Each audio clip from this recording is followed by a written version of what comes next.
एक बार की बात है, एक युवक जिसका नाम अर्जुन था, उसे राजा के दरबार में बुलाया गया। राजा ने उसे एक कठिन परीक्षा में डाल दिया।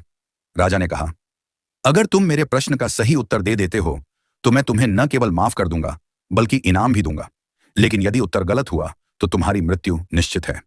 अर्जुन भयभीत हो गया और कांपती आवाज में बोला, महाराज, कृपा करके प्रश्न बताइए। राजा ने गंभीर स्वर में कहा, औरत आखिर चाहती क्या है? यह प्रश्न सुनकर अर्जुन उलझन में पड़ गया। उसने राजा से कुछ समय मांगा ताकि वह सही उत्तर खोज सके। राजा ने उसे 1 वर्ष का समय दिया। अर्जुन ने पूरे राज्य में घूम घूम कर लोगों से यह प्रश्न पूछा। विद्वानों, संतों, व्यापारियों, किसानों, हर किसी से उसने यह सवाल किया, परंतु कोई संतोषजनक उत्तर नहीं दे सका। आखिरकार उसे एक वृद्ध साधु ने बताया कि घने जंगल के बीच एक गुफा में नीलम नाम की एक रहस्यमयी महिला रहती है, जिसे सभी लोग चुड़ैल कहते हैं। कहा जाता था कि वह हर सवाल का सही उत्तर जानती थी, लेकिन उसका स्वभाव बहुत ही विचित्र था। अर्जुन किसी तरह जंगल पार करके नीलम के पास पहुंचा और उसे अपना प्रश्न बताया।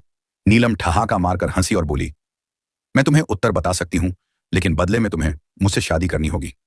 अर्जुन असमंजस में पड़ गया, लेकिन उसने सोचा, अगर मैं सही उत्तर न ढूंढ पाया तो राजा मुझे मरवा देगा। बेहतर यही होगा कि मैं यह शर्त मान लूं। उसने हामी भर दी और नीलम से विवाह कर लिया। शादी के बाद नीलम ने अर्जुन से कहा, अब मैं तुम्हें एक और वरदान देती हूं। मैं दिन में 12 घंटे एक चुड़ैल जैसी रहूंगी और 12 घंटे एक सुंदर स्त्री बनूंगी। अब तुम तय करो कि मैं दिन में परी बनूं या रात में। अर्जुन फिर से सोच में पड़ गया। अगर दिन में वह चुड़ैल बनी रही तो सब लोग मजाक उड़ाएंगे, और अगर रात में वह चुड़ैल बनी तो रात डरावनी हो जाएगी। काफी सोचने के बाद अर्जुन मुस्कुराया और बोला, यह फैसला तुम खुद कर सकती हो। तुम्हारी जिंदगी है, तुम्हारी मर्जी होनी चाहिए।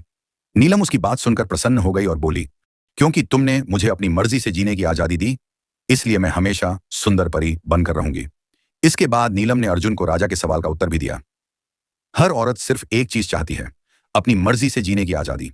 अगर उसे यह मिल जाए तो वह हमेशा खुश रहती है और परी जैसी बन जाती है।